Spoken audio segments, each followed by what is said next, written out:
Real Madrid এবং Atletico Madrid ডাকনামেও গল্পের সরাসরি। খেলার মাঠে খেলা তো হয়ই, এর বাইরে হয় বিচিত্র অনেক কিছুই।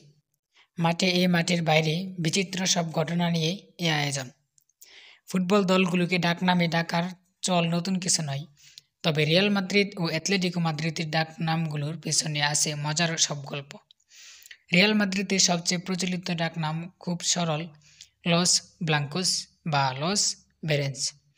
দুটি নামই সাদা জকজকে জার্সির সঙ্গে মিলিয়ে রাখা। ফরাসি উৎসবের মিষ্টান মেরেং এর সাদা ডিম ও ক্রিমের সঙ্গে প্রথম মিল খুঁজে বের করেন মাতিয়াস প্রত্যেস কোনেতে নামের 1950 ও 1960 এর দশকে বিখ্যাত এক ধারাভাষ্যকার।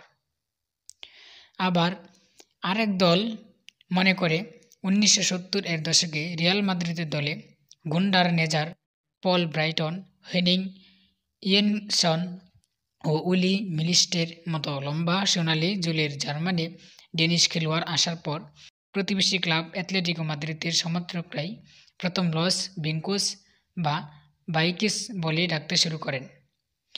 একই সময়ে অ্যাটলেটিকোকে লস ইন্ডিস ডাকা শুরু করেন রিয়াল সমর্থকরা, কারণ অ্যাটলেটিকো দলে তখন ছিলেন Argentine Ruben Ayala, Ruben Penadoro Diaz ও ব্রাজিলিয়ান লুইস পেরুয়া লেবিনিয়ার মতো কিছু কিছু দক্ষিণ আমেরিকান খেলোয়াড়, যেখান থেকেই উইন্ডিজ নামের প্রচলন শুরু হয়।